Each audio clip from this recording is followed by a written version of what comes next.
There's a conversation happening in this country that almost everyone gets wrong, and it's about veterans.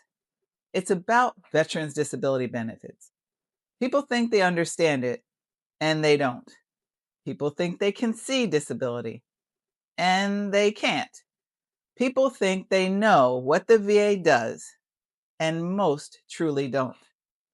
And I can say that because one, I'm an Army veteran, I'm a disabled veteran, and I have worked inside the system as a VA fiduciary and as a local veterans employment representative, supporting veterans through every stage of the process. And today, I want to help you understand the truth.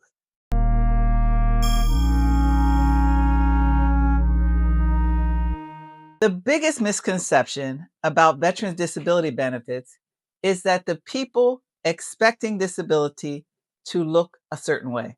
They're expecting to see a limp, a brace, a wheelchair, or a missing limb, a trauma that doesn't always show itself on the outside. Now, let me share something personal because transparency really matters. I live with a spatial disorder because of my trauma. From the outside, I look perfectly normal, but the condition affects how I see and how I process depth and space, how I navigate movement, and how my brain reacts to shifting movements.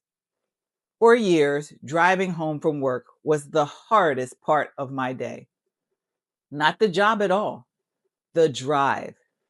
When COVID allowed me to work from home, I was so relieved.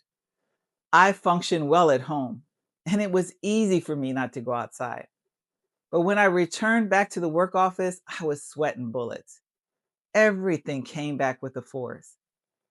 And for what was to have been a well calculated, intentional move 15 minutes away from work, a 15-minute commute for me would last an hour because I would take every little tiny road back, drive as slow as possible, and I even stopped and pulled over multiple times.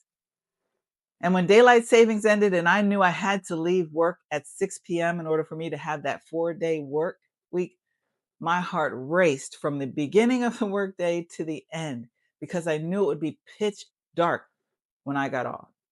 And it was mentally paralyzing for me all day long. So I started leaving work early just to avoid coming out the door and driving in the dark. And here's the part. Here's the kicker. No one knew what I had to do to get through the day. They didn't understand the anxiety, and neither did I. I knew in my head it wasn't reasonable. Years ago, I've driven across country. Now I couldn't even drive a mile across the city. What I'm describing to you is mine, but it is what an invisible injury looks like. And this is what millions of veterans live with silently. You can't see it, but it's real and it is debilitating. As I've already said, I resigned. I retired early from the federal government. I had already years before been collecting 100% PNT disability. I had absolutely no reason to leave work. I worked full time and was owning my own business. Because as I've said, yes, you can have it all, but do you have to have it all? And the decision I had to make for all the anxiety that I was having is I didn't want it all. I had had enough. My body had simply said, Lisa, be smart. Enough is enough. But you, veteran, you have to first file to see what you're entitled to in terms of your benefits, to see what supports you can get, to see what you can do, and to see what you cannot do. Find that out first because you gotta file.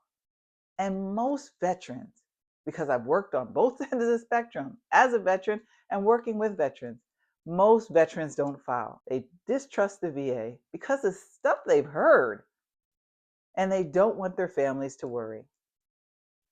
The process isn't the obstacle, the emotional weight. behind the process in our minds is